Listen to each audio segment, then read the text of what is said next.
Tea கடையில் கிடைக்கிற இனிப்பு போண்டா 100% பர்ஃபெக்டாக வீட்டிலே செய்கிறதுக்கு 2 கப் 250 கிராம் மைதா மாவு, அதே கப்பில் 1 கப் 150 கிராம் சீனி, 4 ஏலக்காய் சேர்த்து நல்லா நைஸாக திரித்து எடுத்துக்கோங்க. பொடிச்ச சீனியை சேர்த்துடலாம். 2 டேபிள் ஸ்பூன் தயிர் சேர்த்து கலந்து விட்டுறலாம். கொஞ்சம் கொஞ்சமாக தண்ணி ஊற்றி மாவை கலந்துக்கோங்க.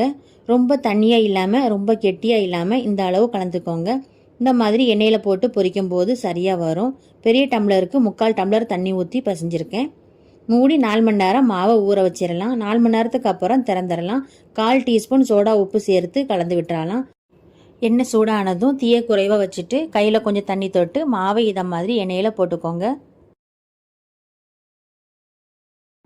தீயை மீடியமாக வச்சு 2 பக்கமும் பொன்னிறமாக பொரிச்சு எடுத்துக்கோங்க. இப்போ ரொம்ப சுவையான 100% பர்ஃபெக்டாக டீ கடை இனிப்பு போண்டா சூப்பராக ரெடி ஆயிருச்சு. நீங்களும் செஞ்சு பாருங்கள். நன்றி.